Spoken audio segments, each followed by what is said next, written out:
Audio input. What? What do you mean by audio input? I'm trying to get my Simfoot.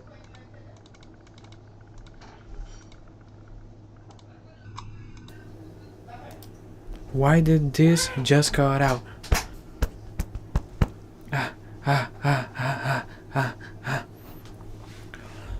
You trying to rob me? You trying to robbery? I'm in the fire.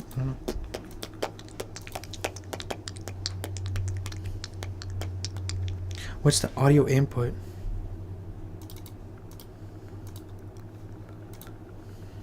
What? Audio input. You trying to get me? I'm the son of finna bit me. So we got a lot of homework today. I have English homework. What else do I have? First, we're gonna get hyped though. Listen to a good ass song. Dude, be quiet! We're gonna listen to this. Man, I'm tired as fuck. I only got like 12 hours of sleep last night. But yo, shout out to T-Dub on the beat. You know, I was too lazy to make my own. So, like, Yeah. I mean, don't get me wrong, you know, it's not like I'm not lazy, don't be a hater. I could do it now, but I'd rather do it later. I guess you can call me somewhat a procrastinator. And if something don't add up, just pull out the calculator later. Oh man, here we go again. Another damn song featuring one of my friends. Oh shit, I'm supposed to pick his ass up. I'm comfortable as fuck, yo homie, you out of luck. Oh well, I guess I'm going solo. You only live once in this bitch, YOLO. Oh no, I need to get up, but I'm too damn lazy to move from the chest up.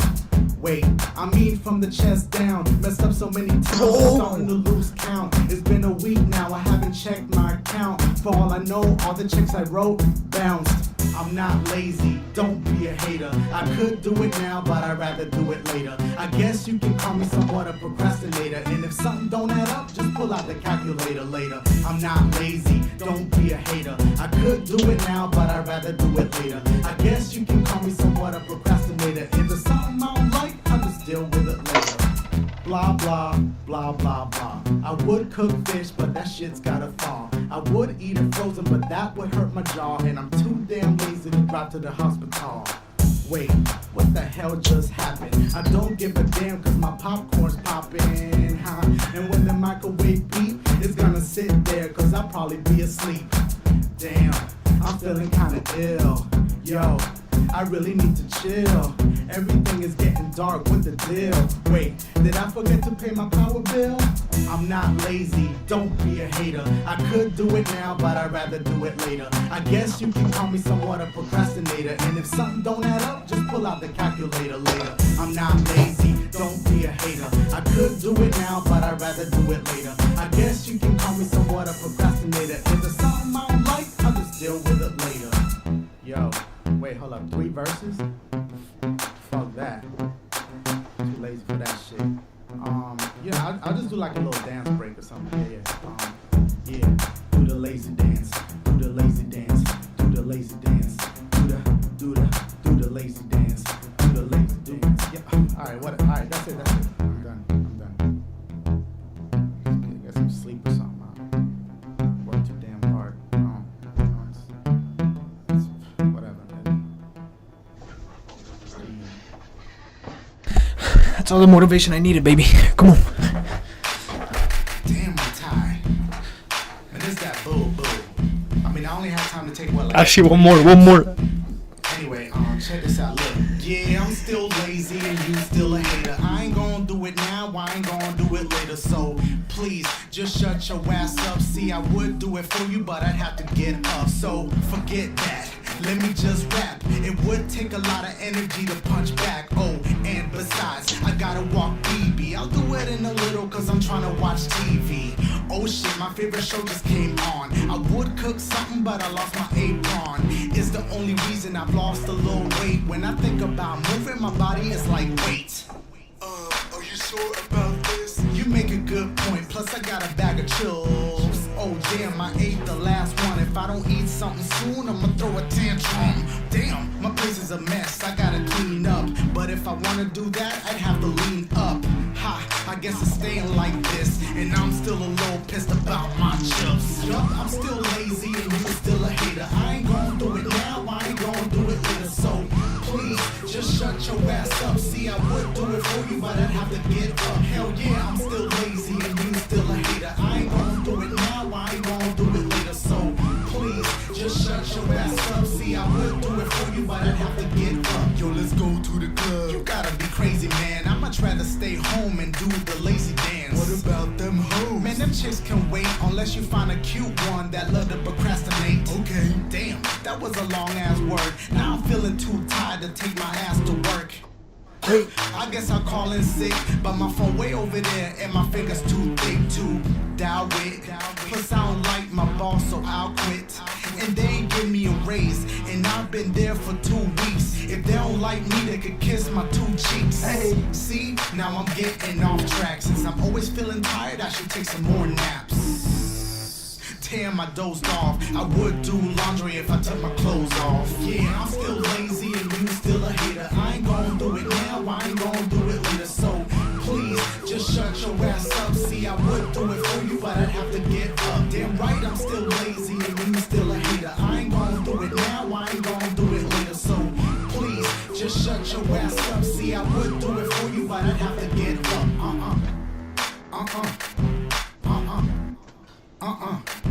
New dance. Is y'all ready? Here we go, y'all. Psych, I'm just getting through the lazy dance. Do the lazy dance. Do the lazy dance. Do the lazy dance. Do the lazy dance. Do the lazy dance. Or don't do it, fuck it.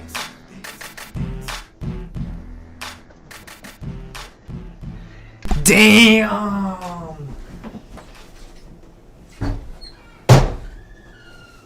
From the New Jersey Board of Public Utilities. New Jersey homeowners Whoa. That's it. That's it!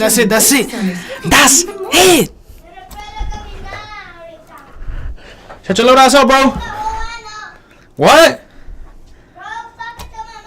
Shut your little ass up, bro. I don't like you. I never have. I never did. I never will. Just shut your ass up. See, I would do it now, but I have to get up. I think this is a good mic volume. I hope it is. Do the lazy thing. Do the lazy thing. Do the lazy thing. Alright, so like I said before, we have to do some English homework, so I'm gonna chill out off the perks for just a minute.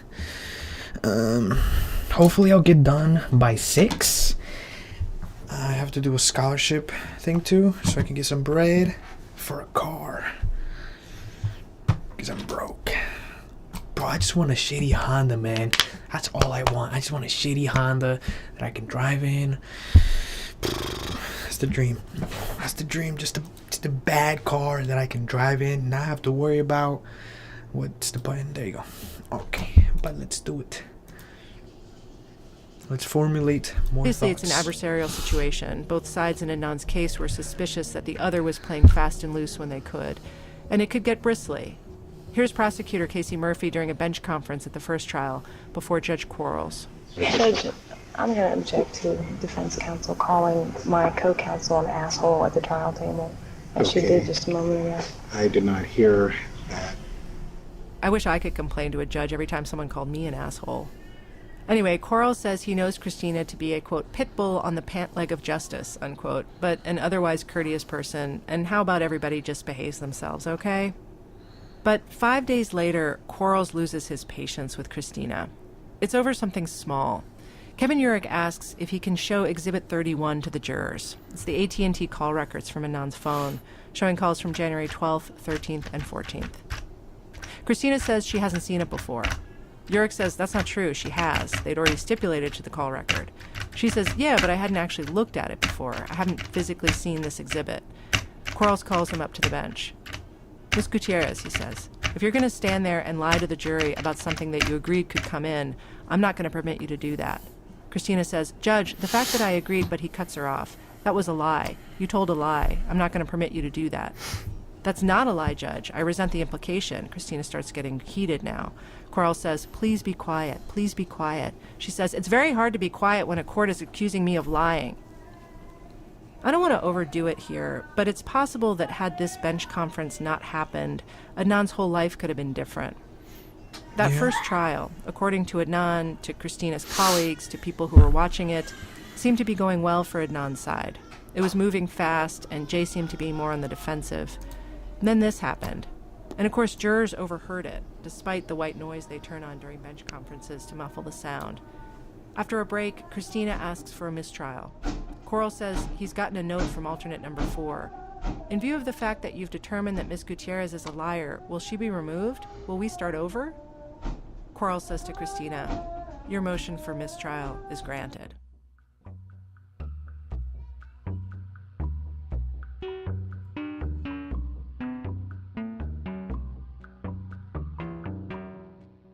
Julie Remy was a law clerk for Christina at this time, and she said, moving into trial number 2, Christina was confident.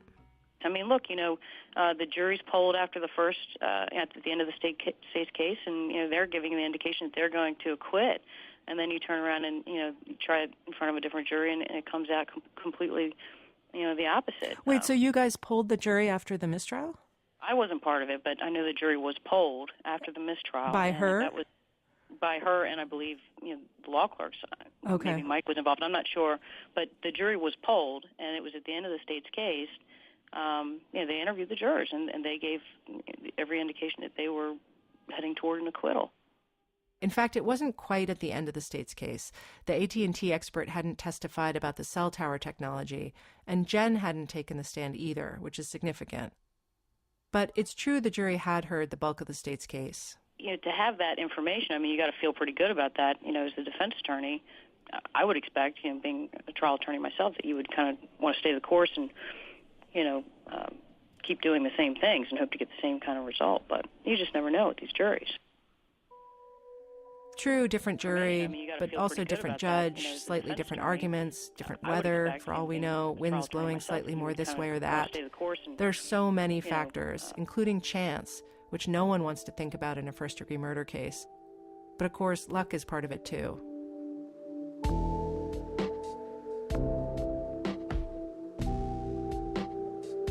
About a month later, they start all over again, so with trial factors, 2, including chance. Christina's strategy is the same: try to show that someone else killed Hay. She did a lot of research in hopes of linking Mr. S to the crime, or at least trying to link him to Jay. Did he patronize the video store where Jay worked, for instance? But she never succeeded. During that second trial, it takes some doing, but she finally gets Mr. S on the stand. He so desperately didn't want to be there. The courthouse staff basically had to prevent him from leaving the building. So even though he's her witness, he's a hostile witness. Here's Christina trying to get him to explain how work orders at his job got filled. If we could get to that specific job, we'd do it at the time. We can't do it at the time. We'd do it when we could get to it. That's my answer. Which might be the next day. Whenever. When your workday would end, you would then leave? I guess so. You wouldn't well, sir, is that a yes or a no? I'm not asking That's you a to yes. guess. When your workday, don't you leave? Okay. Of course, Mr. S was more of a side dish. Christina's main prey was Jay. She tells the judge, Judge, I'd just like to be heard. It is our entire defense theory to make Jay was the person who committed this crime, with all the ways in which he acted guilty and describing the ways, in fact, in which he acted with consciousness of guilt by concealing evidence.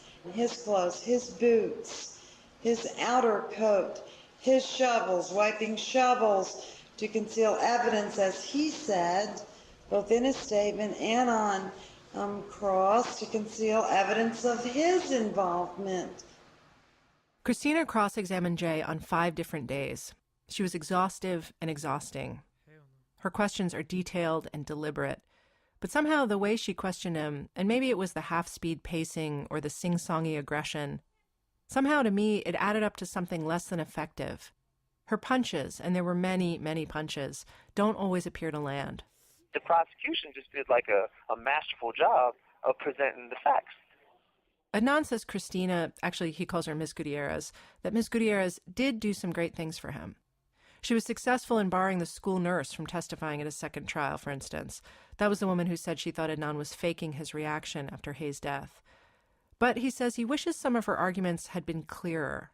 The state's argument, flawed as it might have been, it was at least linear. It seemed like Christina, Ms. Gutierrez, I don't want to say she was confusing things, but she was just saying, it wasn't like a clear outline like the prosecution had. It just seemed like everything was kind of jumbled. Like, she took so long to question Jay.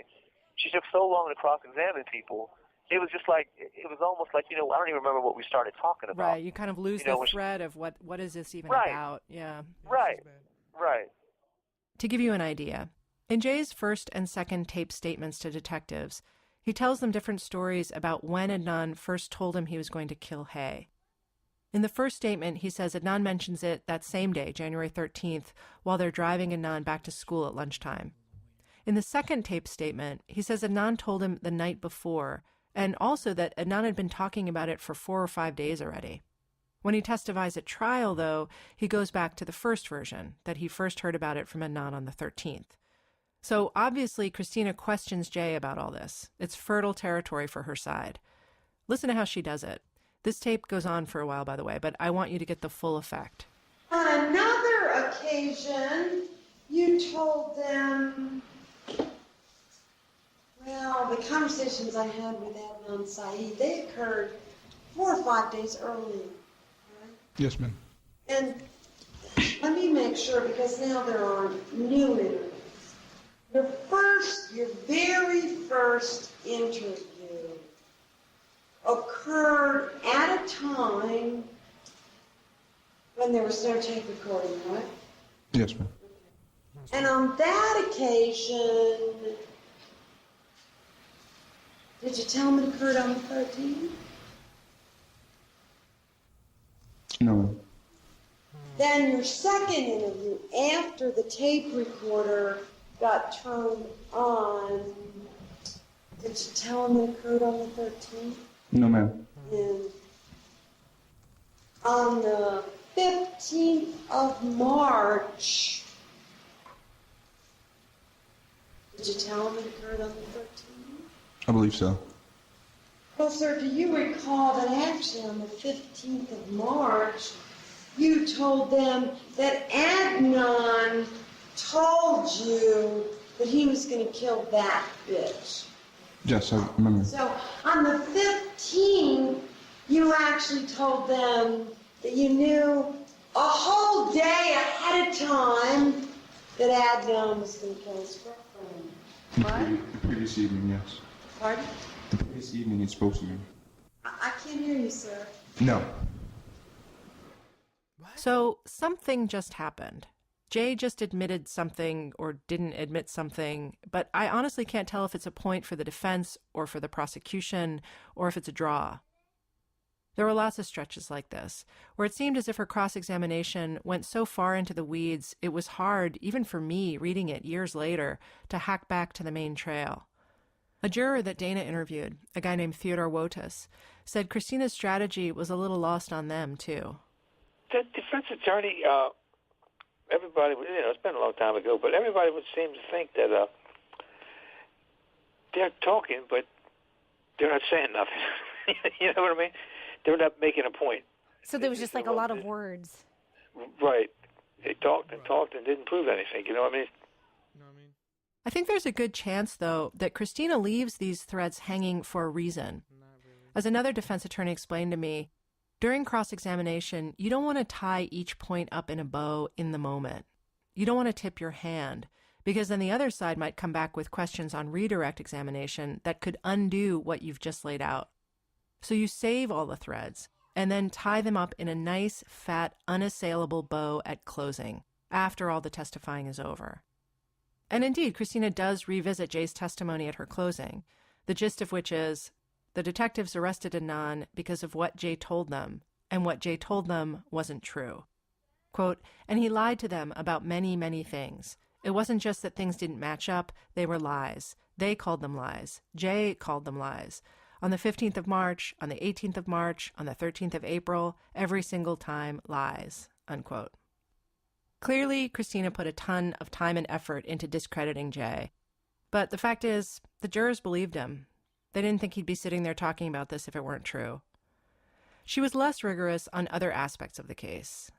The cell phone records, for instance.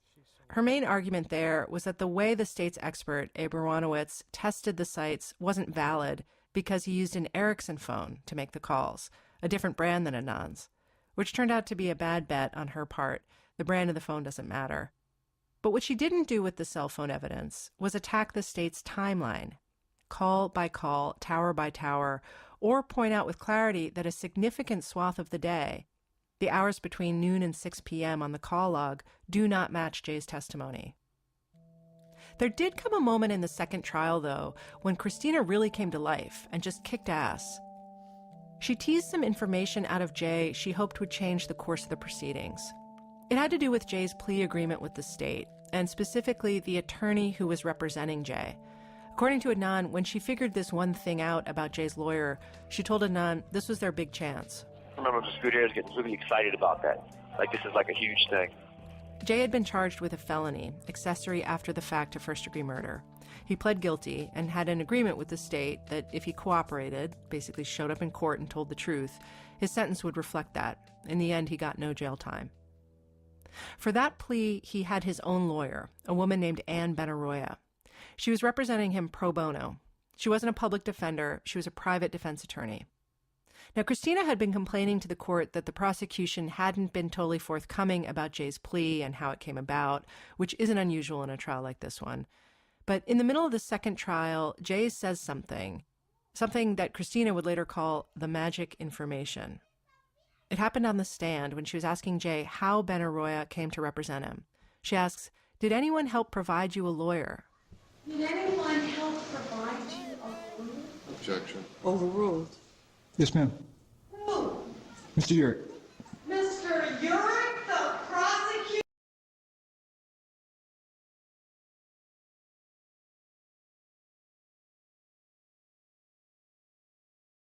Came to represent him.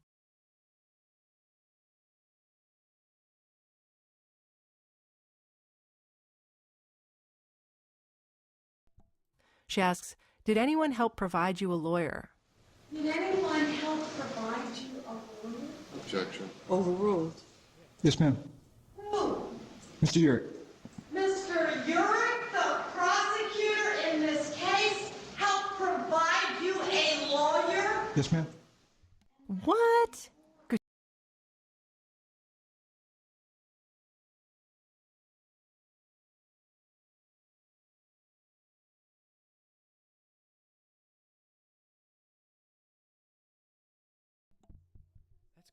Gutierrez freaks out. This is the magic information.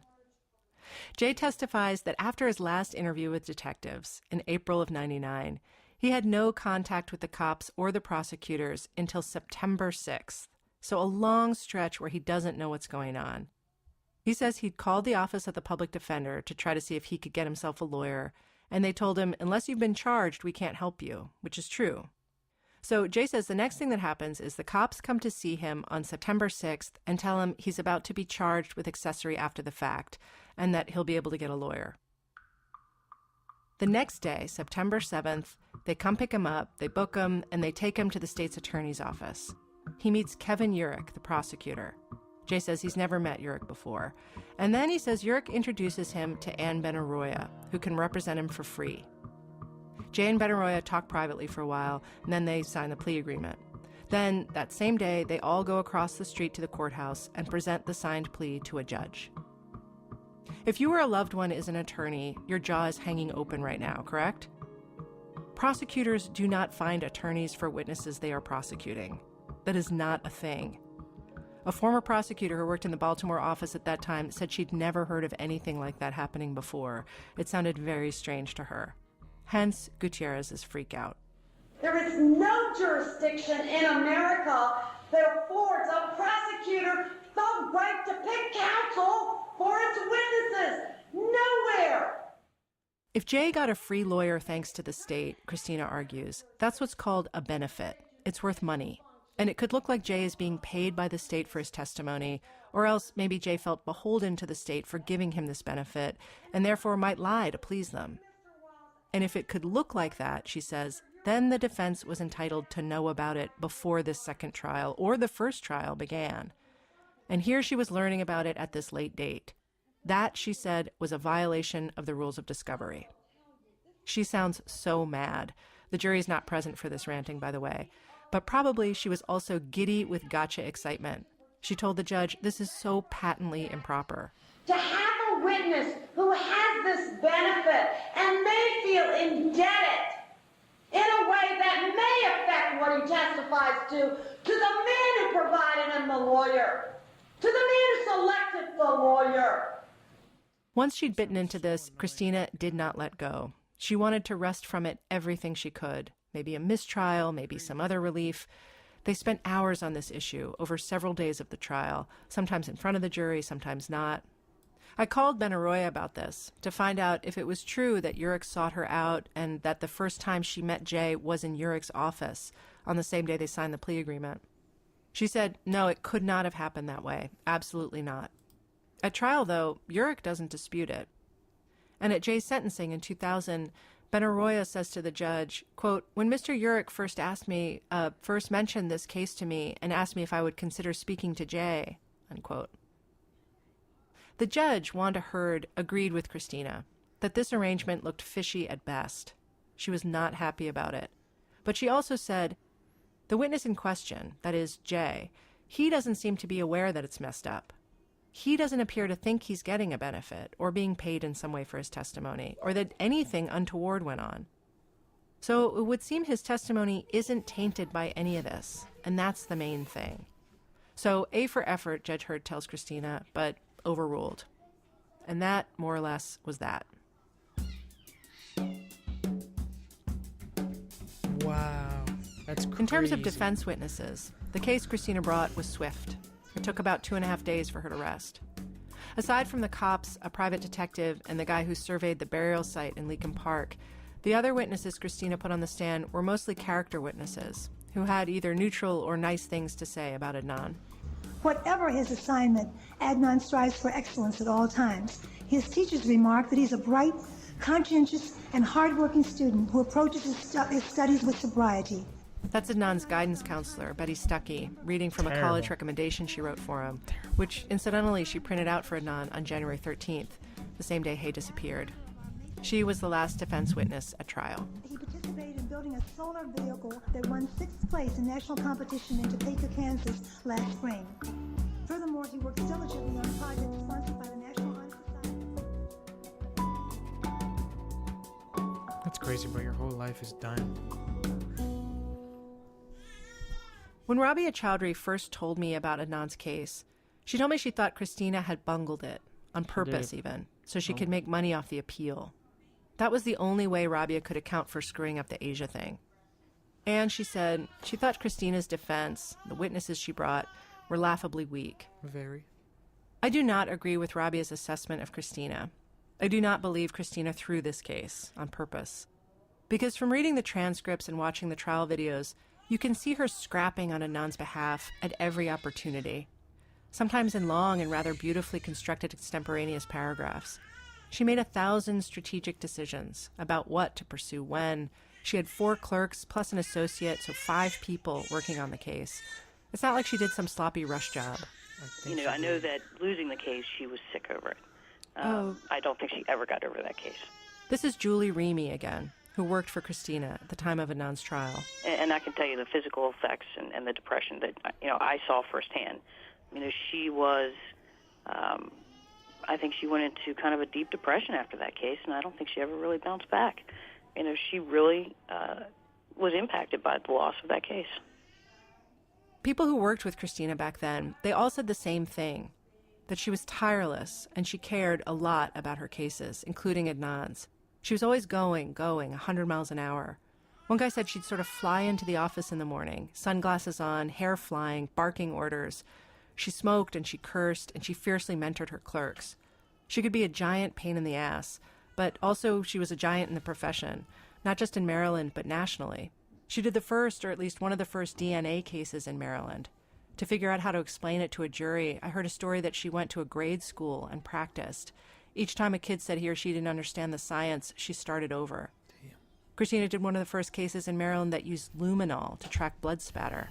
About 6 people told me she was brilliant, not in a hyperbolic way either. Despite her stellar reputation, though, it does seem as if something not right was happening with Christina at around this time. Everybody says she's the best, so we was begging her to take our case. That's Shamim, Adnan's mother. She and her husband consulted with friends and leaders at the mosque about who to hire. Everyone said Christina sounded great. They felt like they were lucky to get her. Whatever she asked for, we'll just go and get it before we lose her, because we was afraid if we lose her, we don't have not like a nice attorney. Shamim said Christina's bedside manner, at least with them, lacked a certain delicacy. She said they were both intimidated by her and that they could never get her to talk to them about Adnan's case or what was going on. And Shamim says she thought Christina had lost some of her magic in the courtroom by the second trial, that she seemed sort of agitated. And all the time she would be smoking in and out. She was a very nervous kind of person. Before, she wasn't like that the first trial. Christina initially asked for $50,000 to represent Adnan. That fee would more than double by the end of the second trial. Members of the mosque had donated lots of money to help pay her. But Shamim says that toward the end of the second trial, Christina had begun to bully them about money. No way. If they managed to get Christina on the phone or in a meeting, Shamim said the only topic would be money. Money, Shamim said. At one point, Shamim says Christina told Adnan's parents she needed them to bring her $10,000 cash to the courthouse to pay for a jury expert. So it was kind of, strange. But when I told my friend, I said, oh, no, don't worry, she's doing her job, Yeah, that's weird. That's strange. It was weird to me because of, How could you even fit $10,000 in your pocket? And plus she said, bring it cash. Yeah. Imagine, usually they're supposed to take the check, but she said, no, bring it cash. Oh, wait a minute. Was that the only time that she asked you for cash? Asked for cash, yes. Yeah, she asked for cash. Weird. Yes. Was that the only time? But evidently she never hired the expert. Shamim says there came another time, toward the end, when Christina insisted Adnan's parents owed her money and that she could take their house if they didn't pay up. They said they had paid her for everything. They were so scared they transferred their house into their oldest son's name.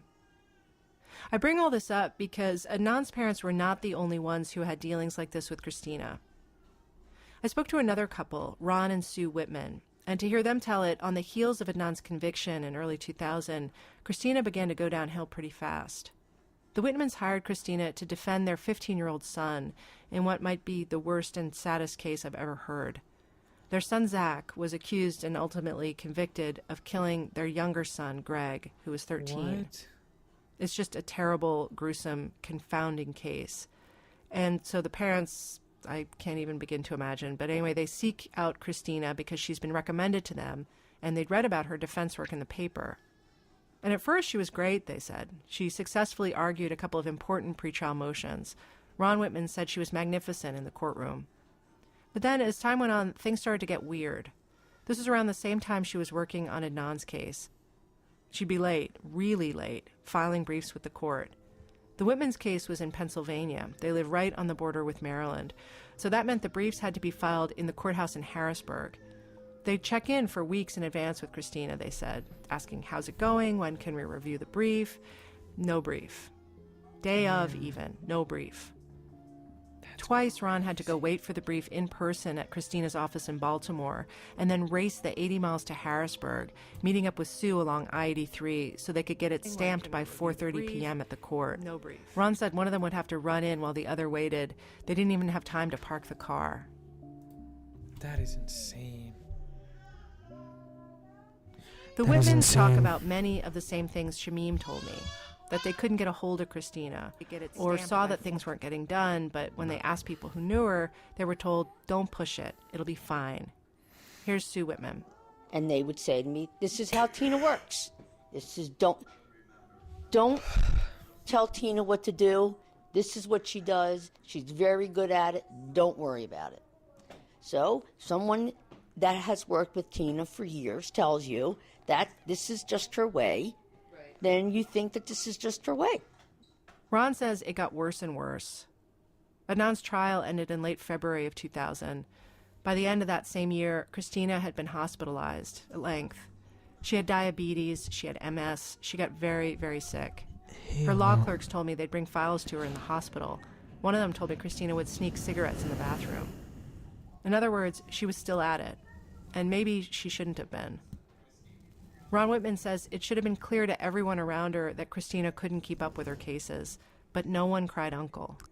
Ultimately, in January of 2001, if I have my years correct, we had a brief due at the Supreme Court of the United States in 10 days. And she had told us that she had a University of Baltimore law professor who she had worked with many times before doing the drafts. And finally, I called him. And he said, I haven't talked to Tina about your son's case for a year and a half or 2 years. Wow, I would have been sick. The Whitmans say Christina asked them for an additional $65,000 for work she had to know full well she couldn't do. That they gave her $25,000 for an expert, but Christina never paid the guy, so he came to them for the money. They say that happened with a second expert, too, for a few $1,000s. If she was too sick, why didn't she tell them? Why did she leave them hanging?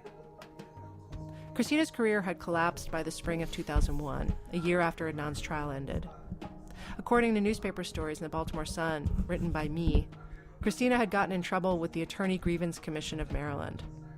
Clients were complaining that she'd taken their money and had not done the work she promised or not used it the way she said she would. The state fund that compensates people when their lawyers misuse their money paid out a total of $282,328 on 28 claims against Christina. The largest payout was to the Whitmans.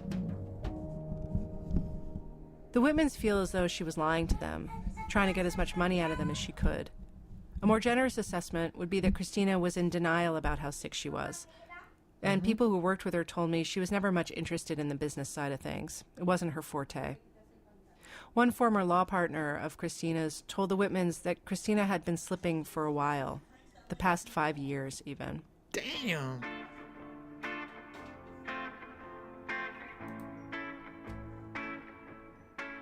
There have been a lot of news stories this week that Adnan's gotten an appeal. That's not quite true. He had an initial appeal, which was denied, and he had a hearing for post-conviction relief, also denied. But he appealed that denial to a higher court, the Maryland Court of Special Appeals. And recently that court ordered the state to respond to one aspect of Adnan's petition by January 14th. So it is still alive by a thread. Adnan's petition is based on a claim of ineffective assistance of counsel, meaning Cristina Gutierrez screwed up. The brunt of the claim is about Asia McClain, that she might have provided an alibi for Adnan at trial if Christina had talked to her. But the part of the petition that the higher court wants the state to answer is actually about a different complaint. Namely, that Adnan had asked Christina to seek a plea deal. Twice he'd asked, and Christina never did it. Prosecutors in Adnan's case said they never made an offer, but Christina also didn't seek one, even though Adnan says he asked her to, once before his first trial and once before the second. When I first read his petition, I told Adnan that I found it hard to believe he'd asked for a deal. He's been so unshakable for 15 years that he's innocent, that he had nothing to do with Hayes' death. And it also seemed to me as if he trusted back then that the system would sort all this out and he'd go home. But Adnan told me there were times when he was really scared. He was trying to be brave for his family, but then he'd hear stories or watch guys he knew get 50-year, 70-year life sentences, and it would hit him. I could be in prison for the rest of my life. I think it's so difficult to understand these things, not ever having been in that situation. It's like I would always think before I ever came to jail that a person only would plead guilty to something because they did it. You know, no way would a person ever plead guilty to something. Once you come into, like, this whole system, one thing that you really learn is that no one really beats cases. And when it comes to, like, first-degree murder cases, it's almost impossible. I can think in all the years I've been in prison, I could probably think of a handful of people who ever beat a first-degree murder case, simply because, you know, the odds are just so stacked against you. So there are people that, like, I've met and I've known, and I'm so jealous of them. And, you know, not in a bad way, in a good way, because when we were over the city jail, their lawyer advised them, look, man, you should take a deal, life suspended for 30 years, life suspended for 20 years, whether you did it or not. because the way the elements of the case are, you know, you don't have like a strong alibi. You know, you have someone coming to court saying that you did it, whether you did it or not. You're going to go in front of a jury and 12 people are going to convict you because they have never sat in your shoes before. So it's really a choice of you having a life sentence versus a choice of you having, man, life sentence. Because now I still communicate with some of these guys. They're actually getting ready to go home, you know, 15, 16 years later. That's crazy, man. Anand says when he's seen younger guys come in on parole violations or for whatever reason, he tells them, take the deal.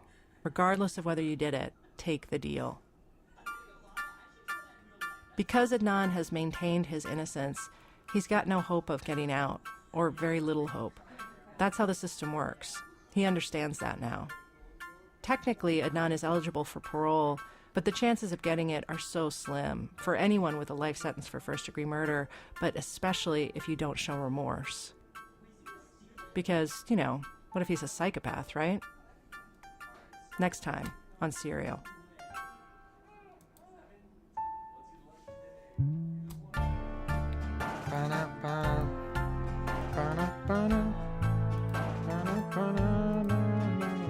Serial is produced by Julie Snyder, Dana Chivvis, and me. Emily Condon is our production and operations manager. Ira Glass is our editorial advisor. Research and fact-checking by Michelle Harris. Administrative support from Elise. Cool. That is the second episode. The deal with Jay. Okay. I gotta read this goofy.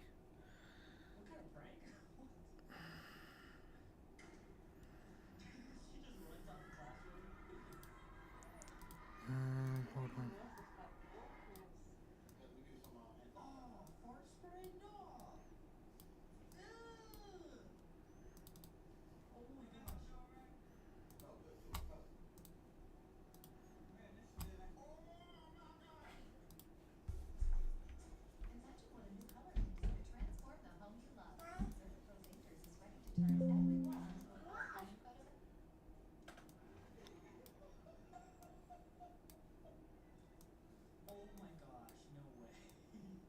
Hold on, I'm doing something.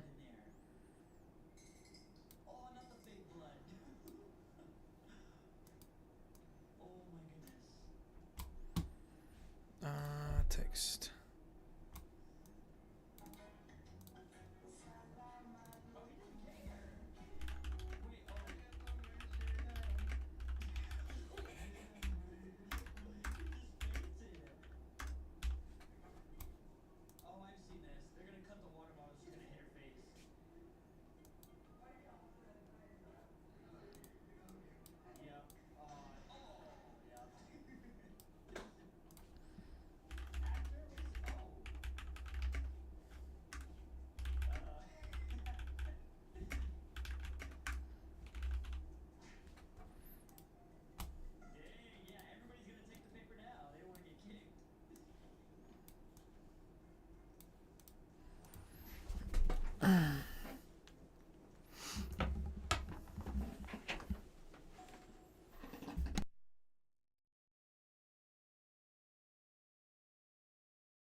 I made some terrifying coffee. God damn!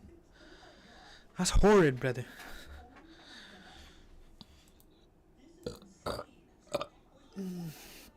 You know you're Hispanic when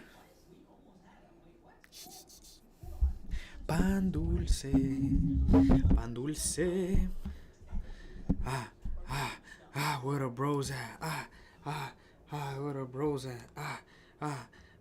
Bros at? Where the bros at? Where the bros at? I'm gonna delay real quick.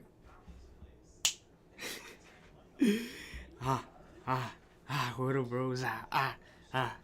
Where the faux fat? Fuck! Where the bros at? I'm trying to bang. Like Ken.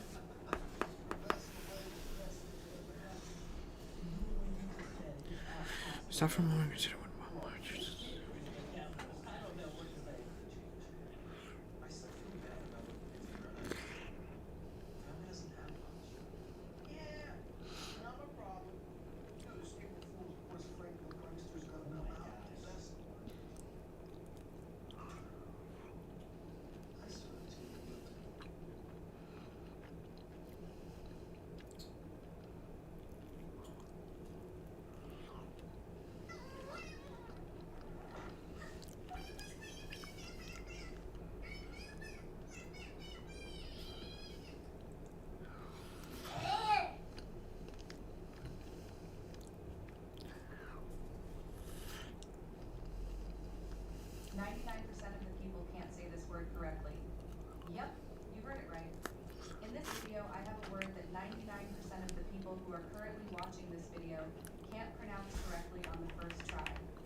more specifically, what would I say that is?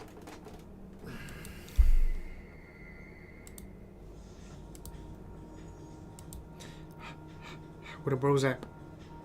I'm trying to bend like Ken.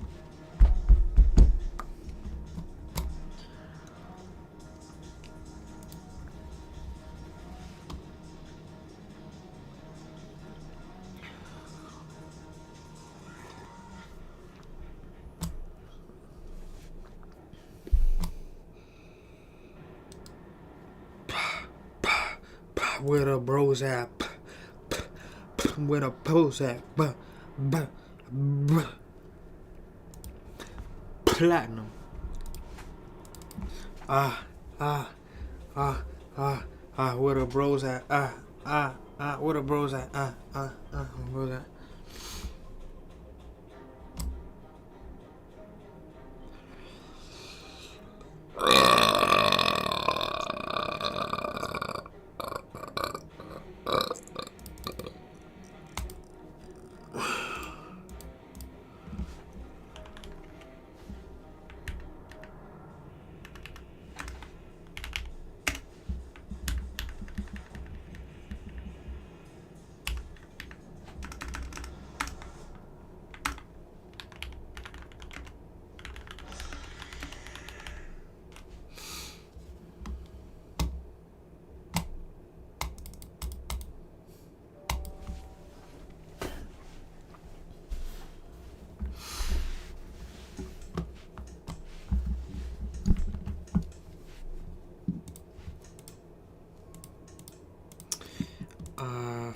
I definitely think it might be.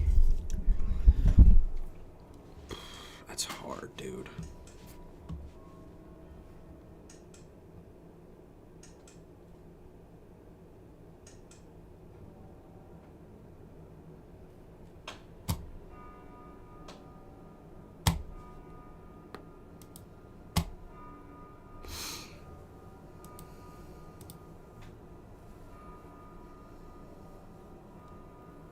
I definitely gotta talk about that.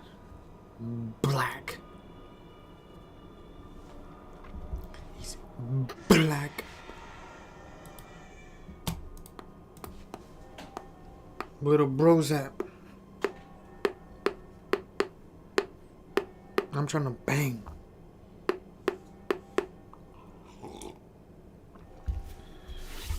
I don't like King. I don't know Mac.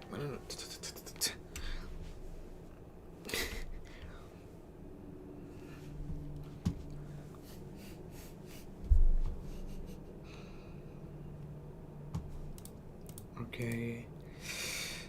That's hard, dude.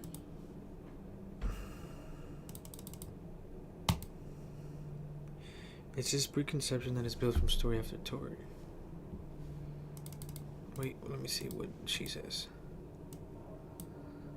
I'm not a bang.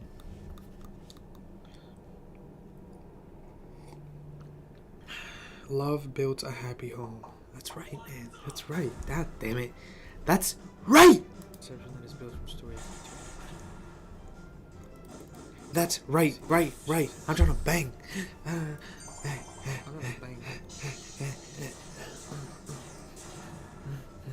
Do. Love builds a happy home. That's right. God damn it. That's right! I'm just creating a loop, man. That's right. I'm trying to bang.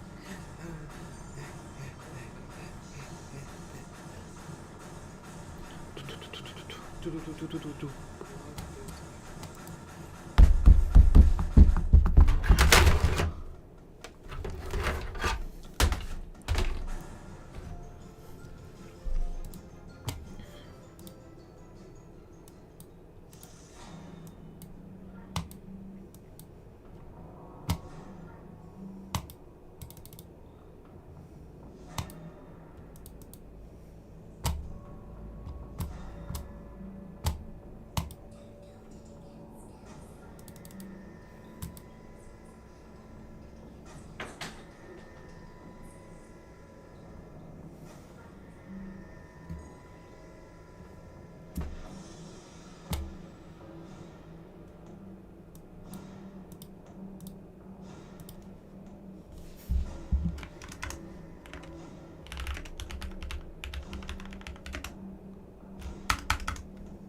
it's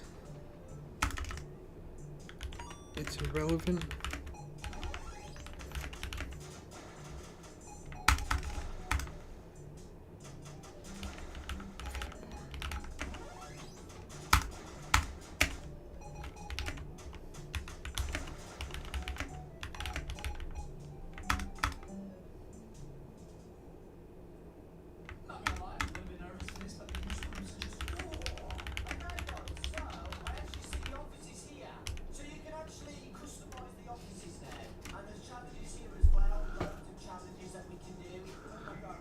That's what it was.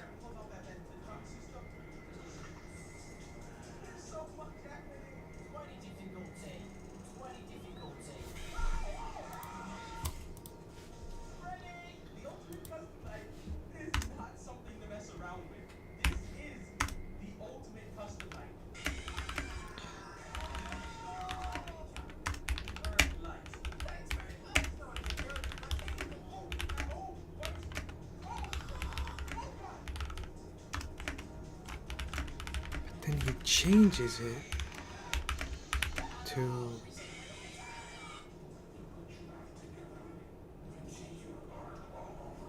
Bro, come here.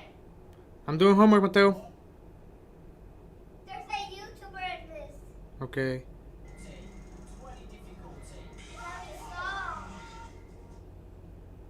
Is it Corey? Yeah. Okay, bro, I'm gonna come down there in a minute, okay?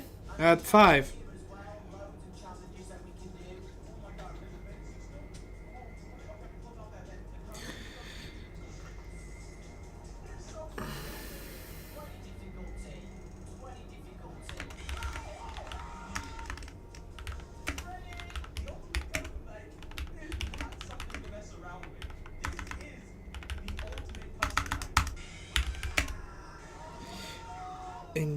But he changes it to a harsher view, that because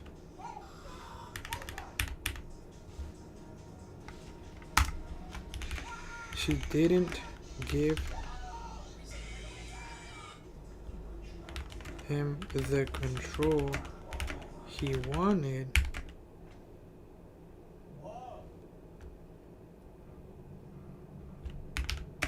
he decided to kill her.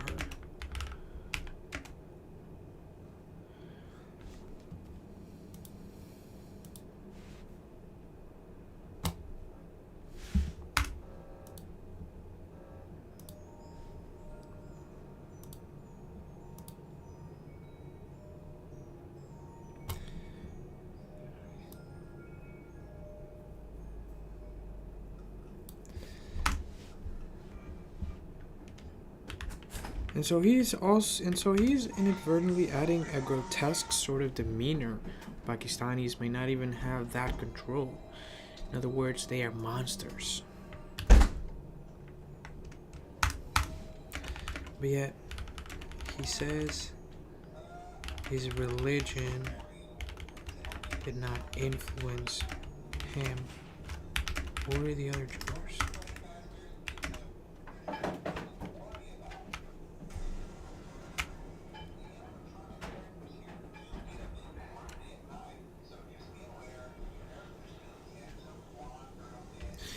It's a preconception that is built from story after story.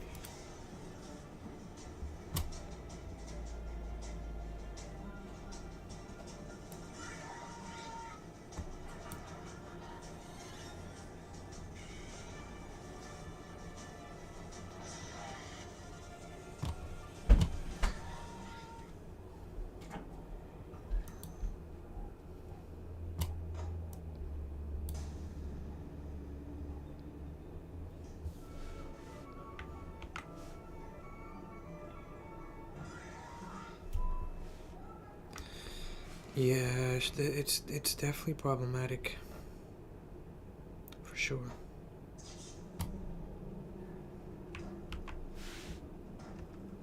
What? Get out.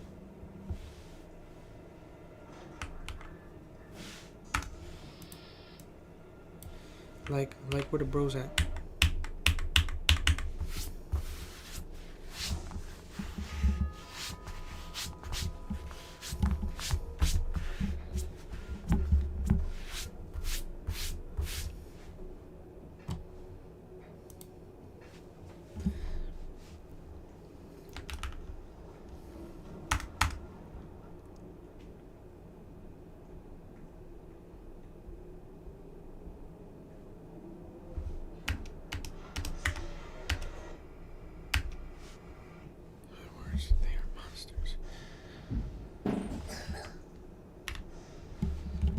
other words, he paints a picture of a monster, but yet he says his religion. He says.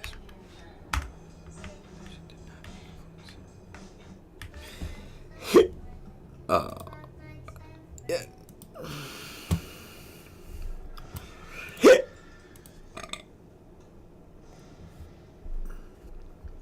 Oh my god, that coffee tastes like a rubber band.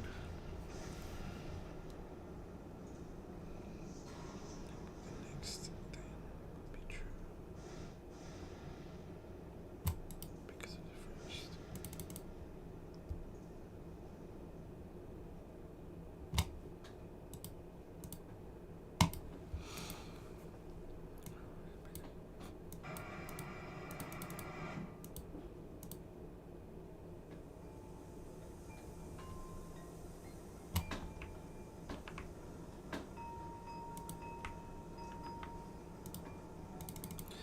Like Koenig mentions,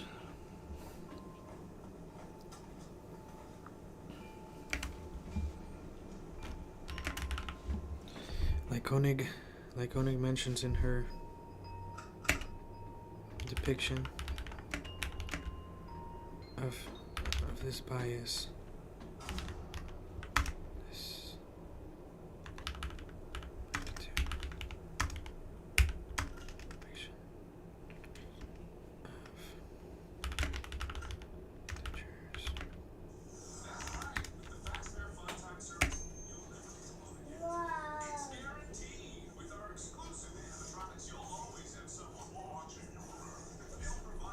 Like Koenig mentions in her depiction of the jurors,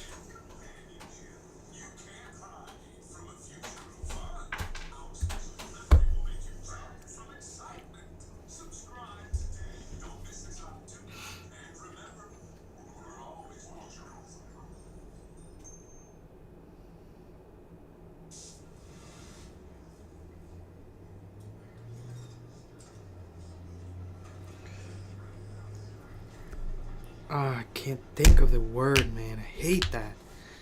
Like Koenig mentions in her depiction of the jurors.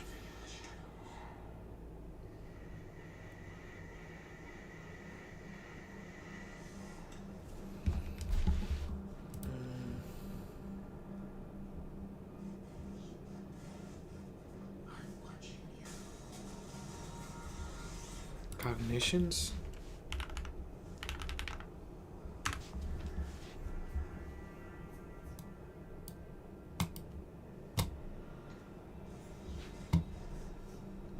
Yeah, cognitions. Perfect.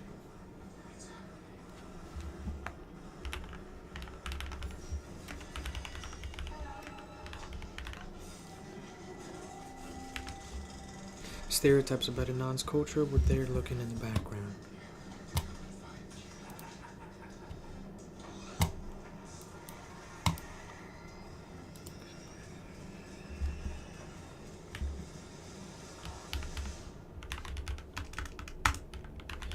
Because Koenig mentions in her depiction of the jurors.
It's the year 1999.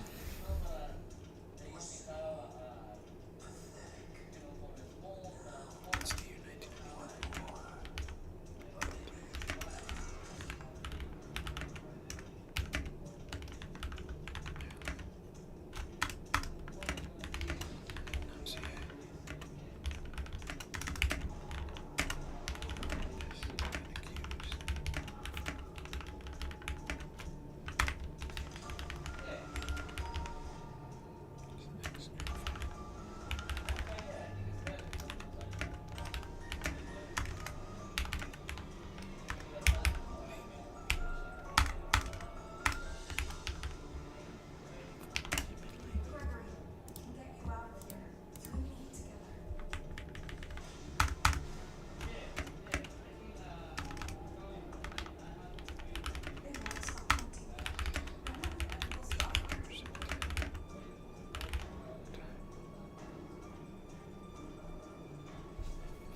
It's the year 1999 in Baltimore.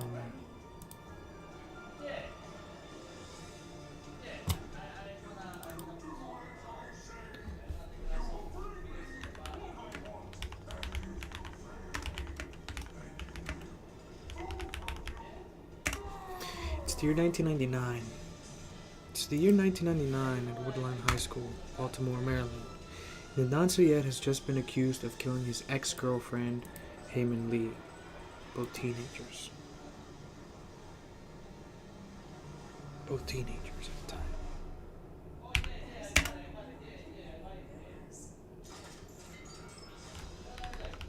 According to Star Witness, according to Jay Wilds, friend of Adnan,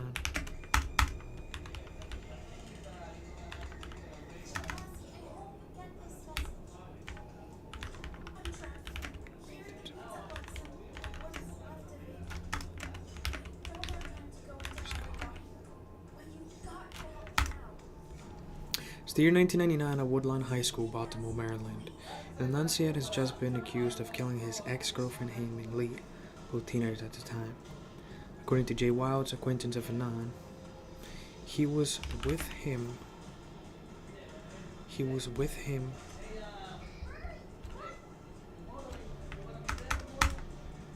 He was called to help him bury Hayes' body.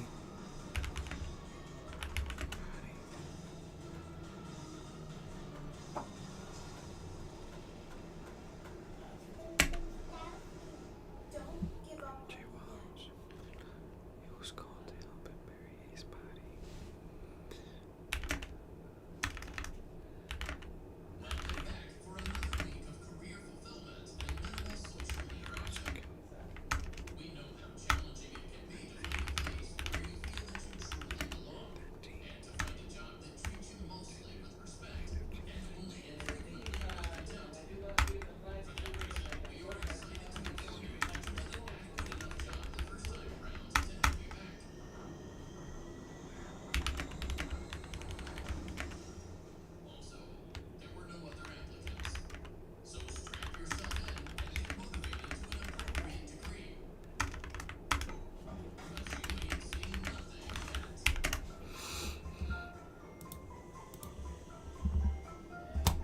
It's the year 1999 at Woodlawn High School, Baltimore, Maryland. Adnan Syed has just been accused of killing his ex-girlfriend Heyman Lee, both teenagers at the time. According to Jay Wilds, acquaintance of Adnan, he was called to help him bury Hayes' body on that night of January 13, when it is assumed Adnan strangled her in his own car.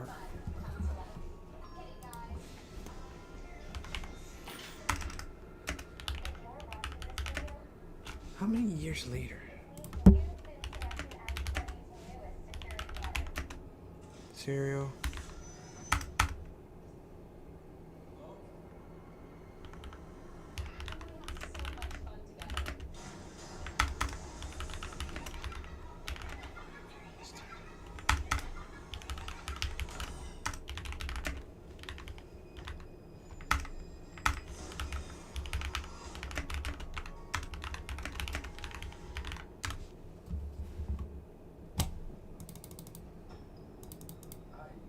Robbed.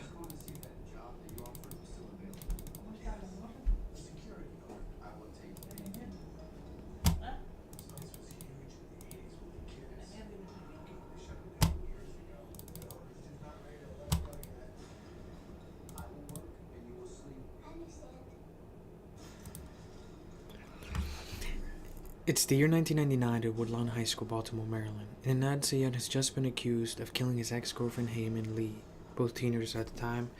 According to Jay Wilds, acquaintance of Adnan, he was called to help him. He was called to help.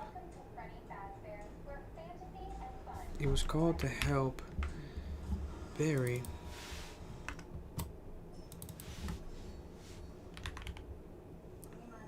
Adnan. Called him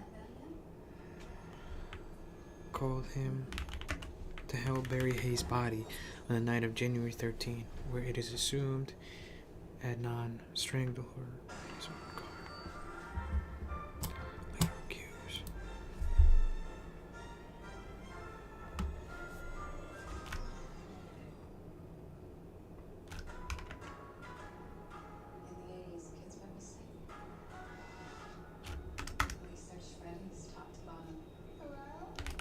accused.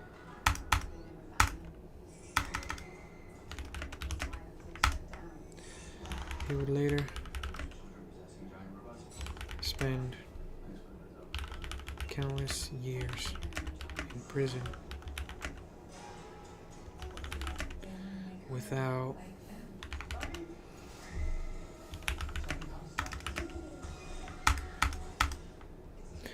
He would later spend countless years in prison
stereotypes, attitudes,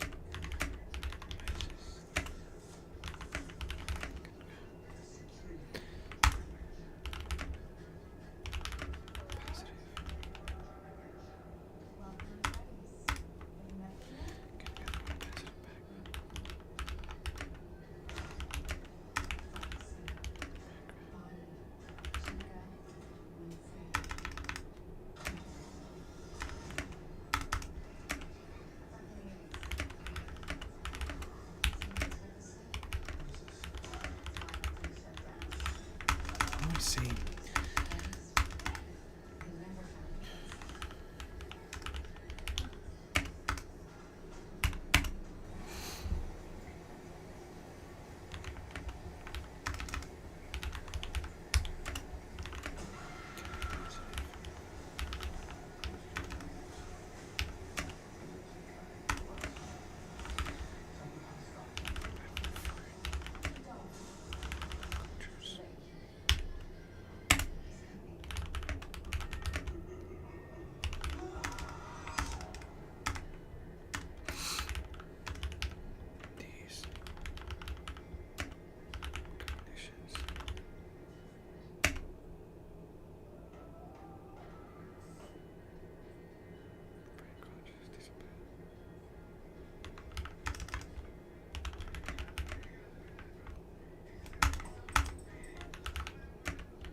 Stereotypes, attitudes, and biases can be positive, but for foreign cultures, these implicit and explicit cognitions are mostly negative. Are unfortunately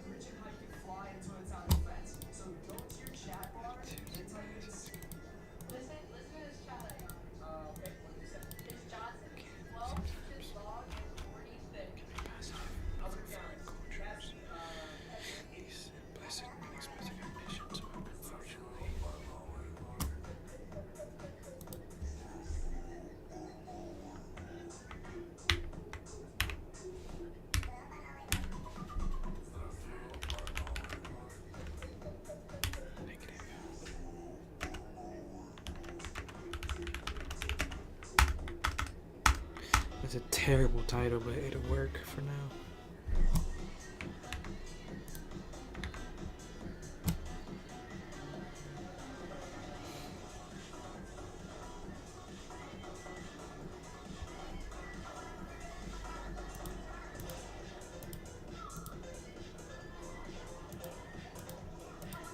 My brother's listening to that Heat, man.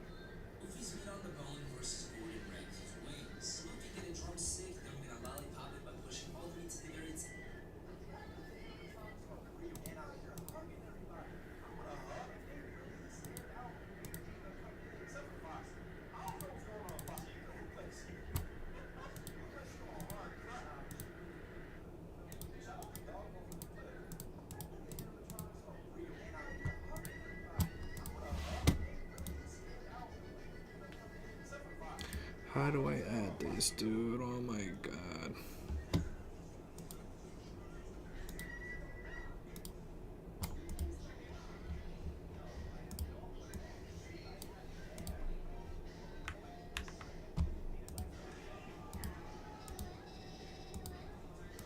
I'm trying to bend.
It's the year 1999 at Woodlawn High School, Baltimore, Maryland, and the Nanciad has just been accused of killing his ex, of strangling. That's better.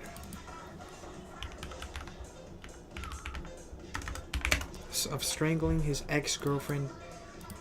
Of strangling. Should I say murdering? Of strangling his ex. Has just been accused of strangling his ex-girlfriend, Haymon Lee, both teenagers at the time. According to Jay Wilde's acquaintance of Adnan,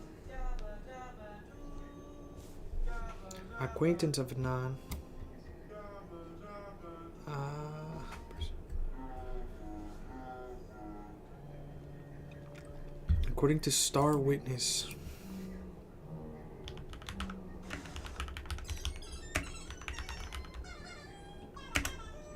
against Adnan. Jay Wilds. According to Star Witness against Adnan. That's terrible, dude. What am I writing? According to Jay Wilds, acquaintance of Adnan, Adnan called him to help bury Hayes' body on the night of January 13, where it is assumed.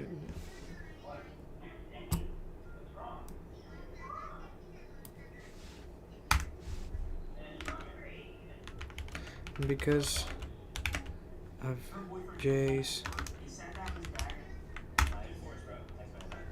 Wild's statements,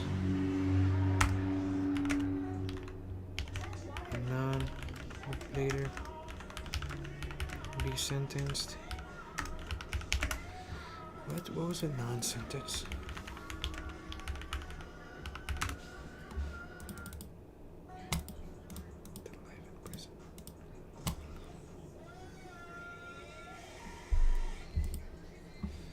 Later be sentenced to life in prison.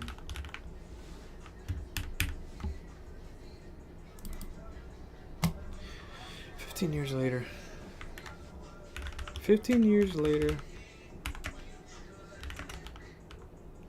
15 years later, in 2014, this case was made popular by Serial Podcast. You're a podcaster, brother.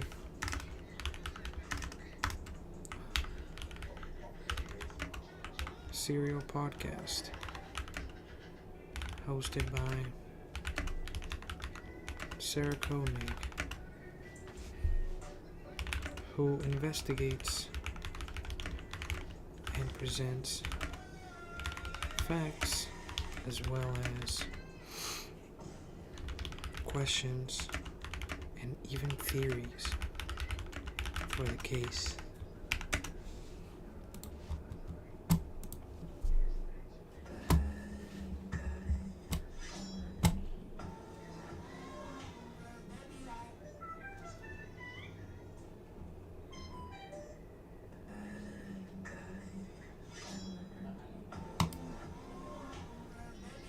So much better now.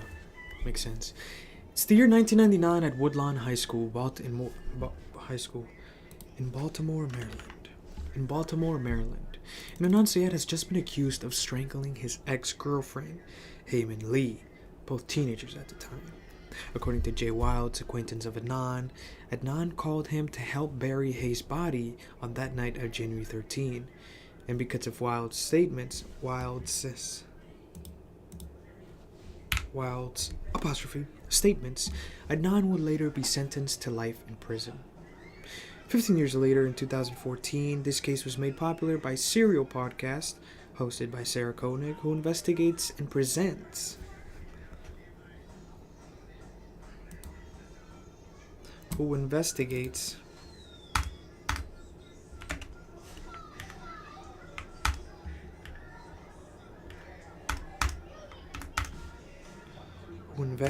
the facts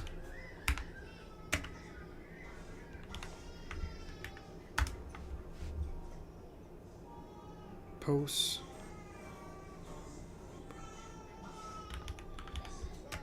questions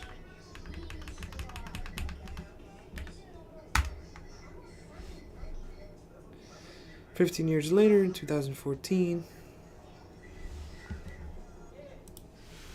where the bros at? I'm trying to bang. I can.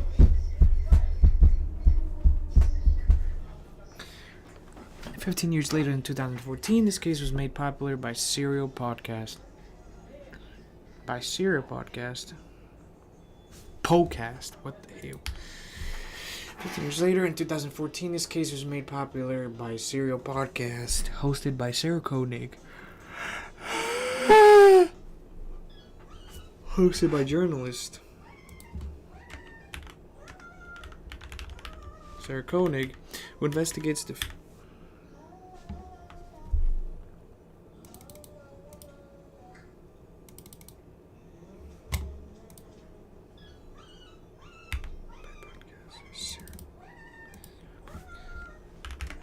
Serial Podcast, hosted by journalist Sarah Koenig, who investigates the facts, poses questions, and even posts questions as well as theories. And relates theories about the case.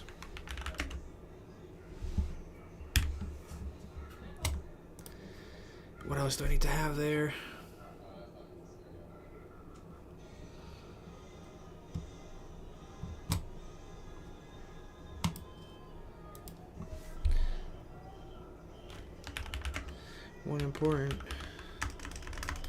One theory.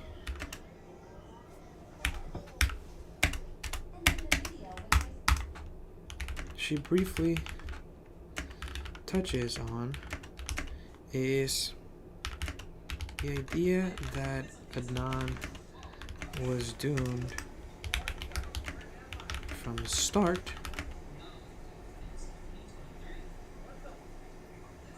Adnan was that Adnan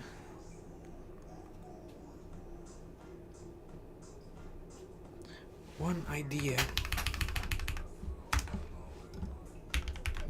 she briefly touches on is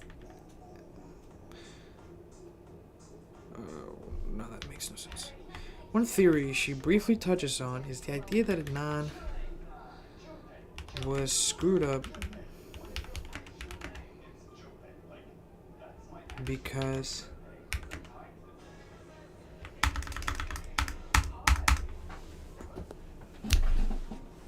I need to take a massive one, bro.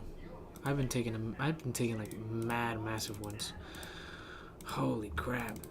I'm trying to bang. I'm taking a massive one.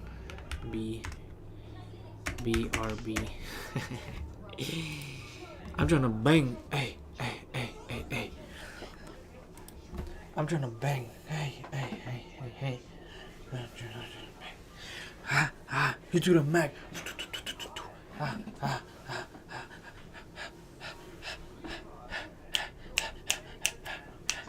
Delay it for y'all.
It's the year 1999 at Woodlawn High School in Baltimore, Maryland. And Adnan Syed has just been accused of strangling his ex-girlfriend Hayman Lee, both teenagers at the time. According to Jay Wilds, acquaintance of Adnan called him to help bury Hayes' body on that night of January 13.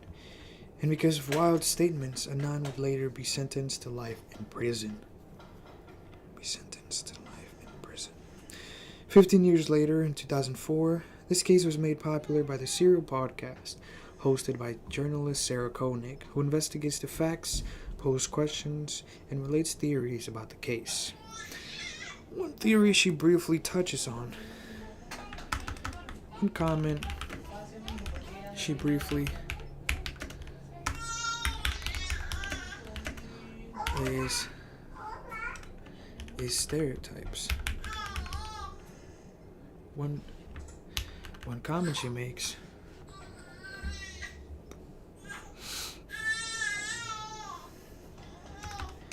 One of the comments she makes is about stereotypes. Oh my god, my sister, bro. I can't stand her, bro.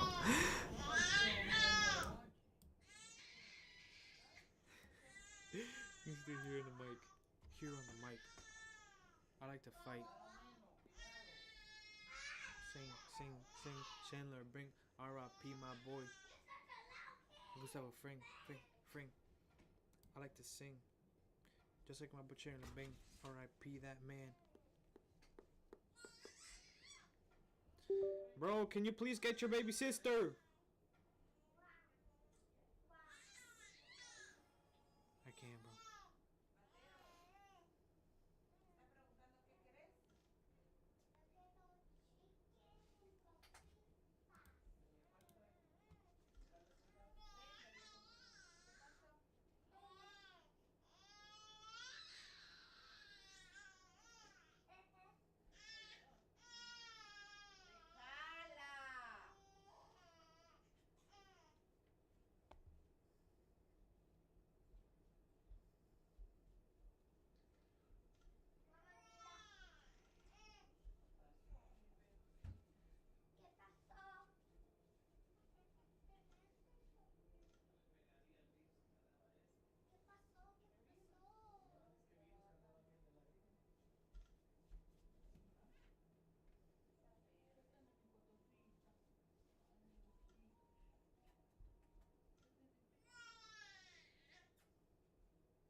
Dude, be quiet!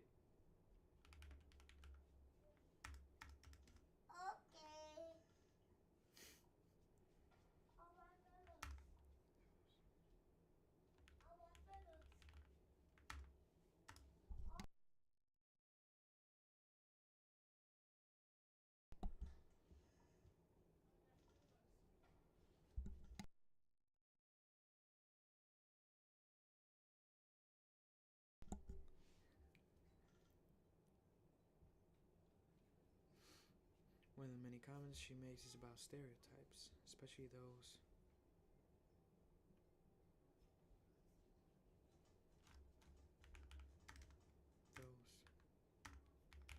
held against it.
go ask if that man's going trick or treating.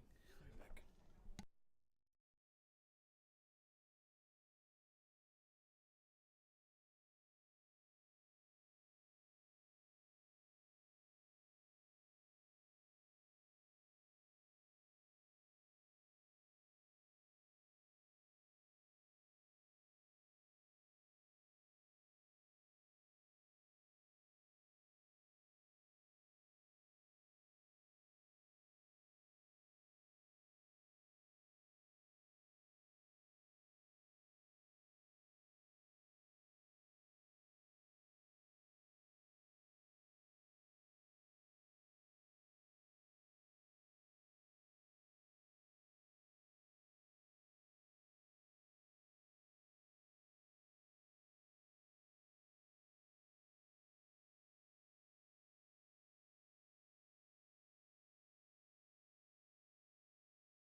is rough. Could be worse. Could be worse.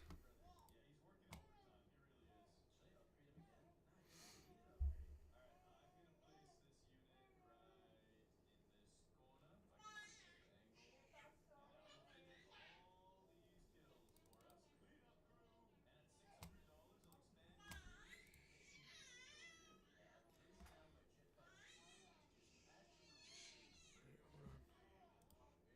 I hate when this happens, man.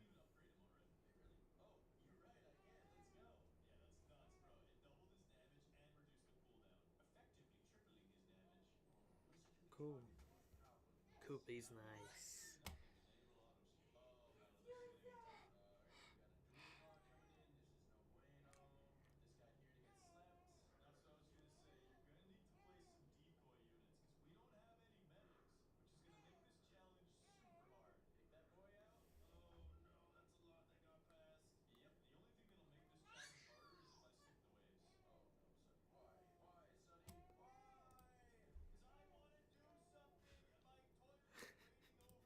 What am I doing, bro? One of the many comments she makes is about stereotypes, specifically those held against Adnan for his Pakistani heritage and Muslim religion.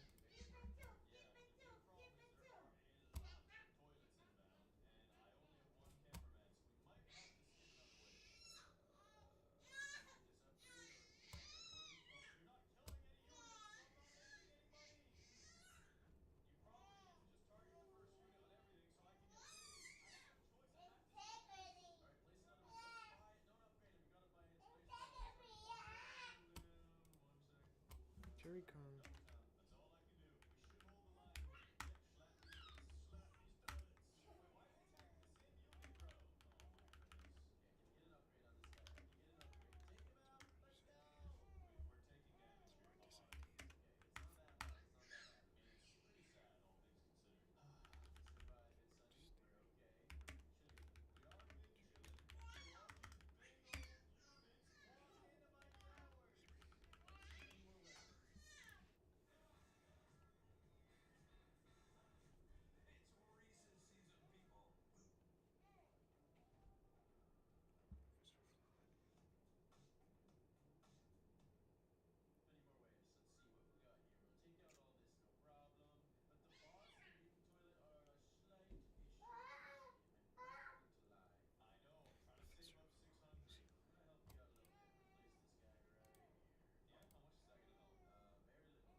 It's the year 1999 at Woodlawn High School in Baltimore, Maryland, and Nancy has just been accused of strangling his ex-girlfriend, Haman Lee, both teenagers at the time.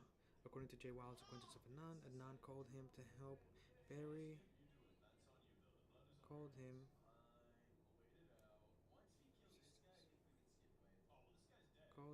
to help bury his body.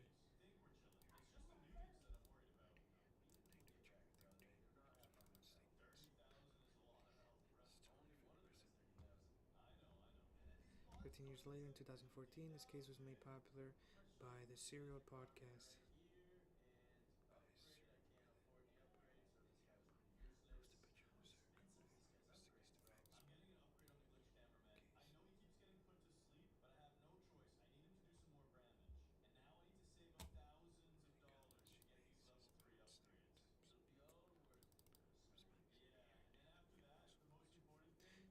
To support this theory.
Considering the investigation, I don't think the investigation had anything bad about it.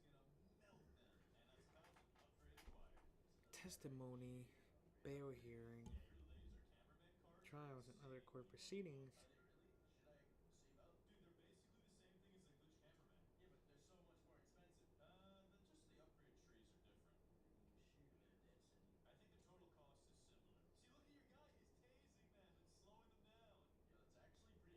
I actually need to write this down.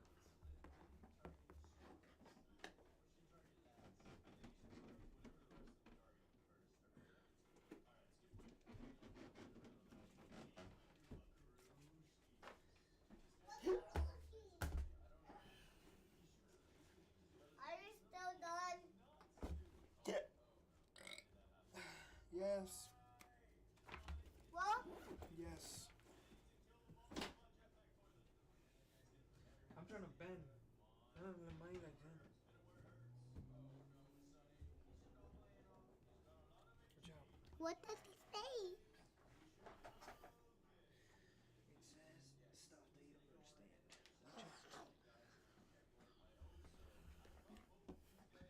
Watch out. Watch out. Buffoonery. Wait, let me make it clap. Right hook. Wait, let me right hook on the camera. No, you can't right hook my camera. Mm. You can't leg kick it, you can't left jab, you can't right hook. Hold on, watch out. Why? Because I'm doing homework right now, dude. I'm actually very invested.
very annoying, actually.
Jesus.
So from the investigation side,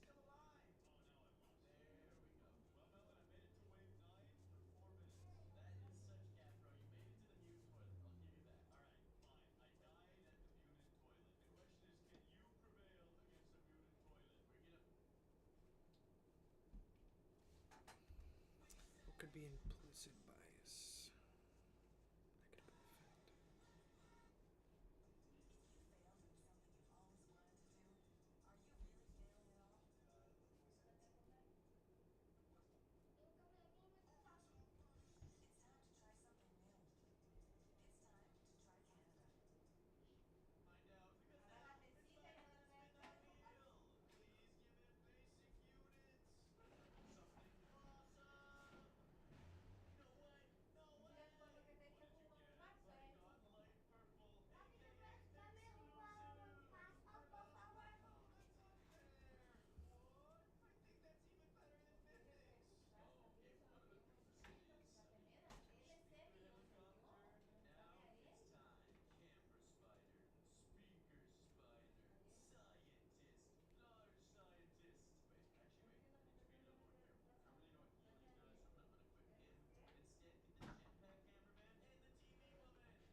Okay.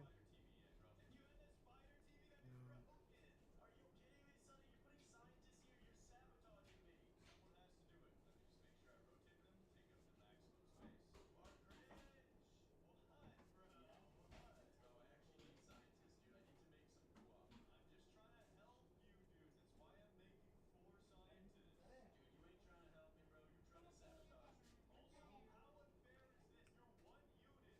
I don't see it.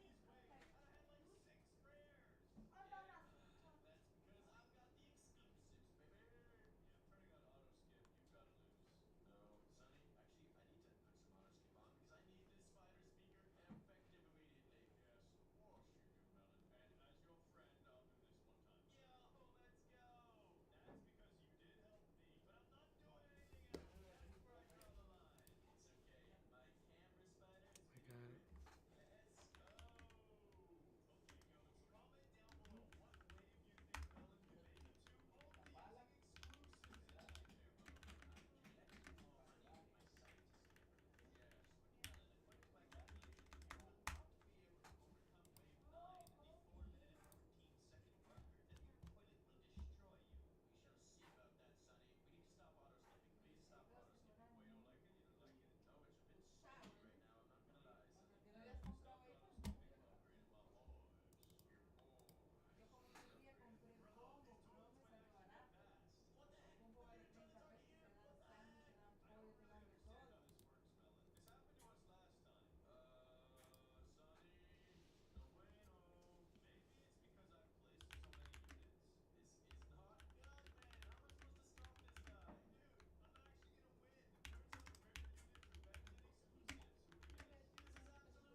I don't know, man.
Oh, dude, that's so good. Um,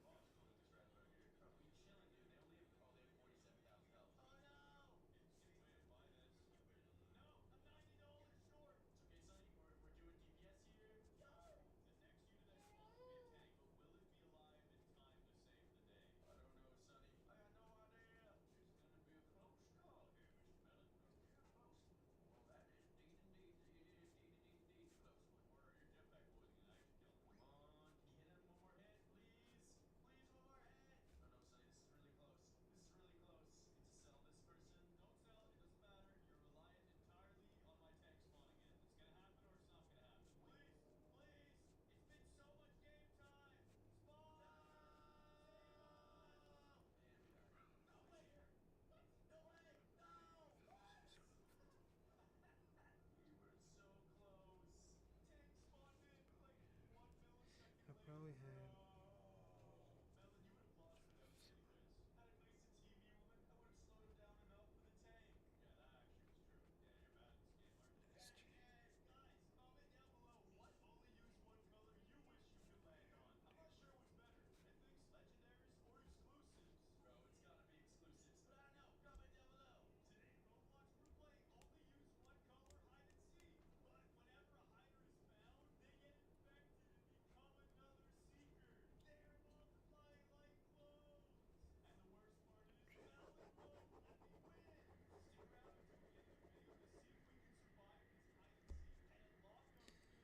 This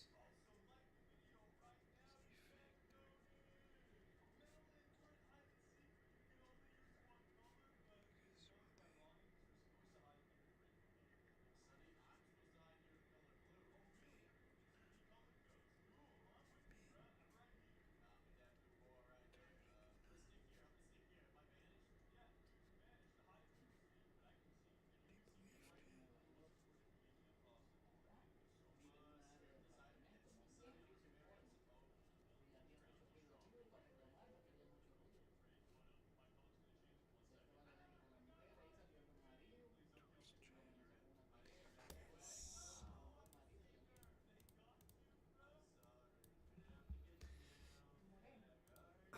I'm trying to bang.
I can't read that shit, bro. That's so.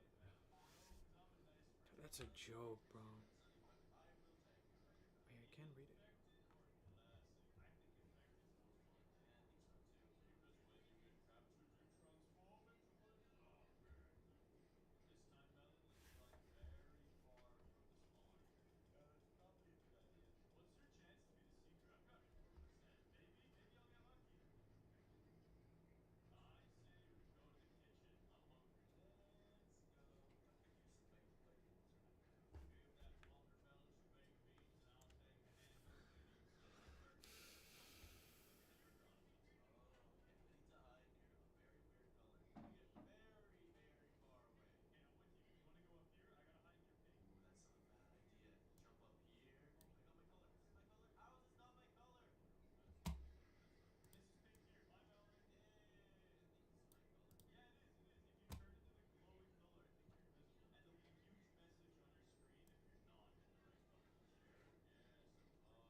crazy.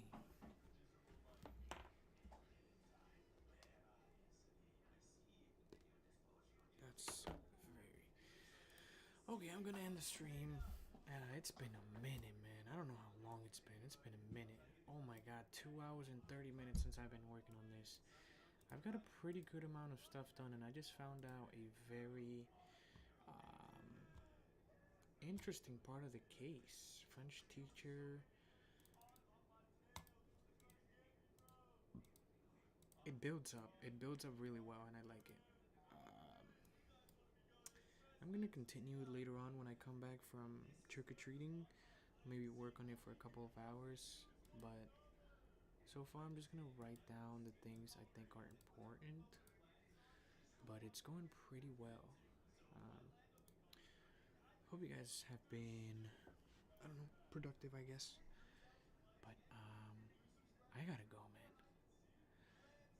Damn, that was a lot of studying, and I gotta do more. I didn't record the other part where I was studying, but anyways, I'll see ya.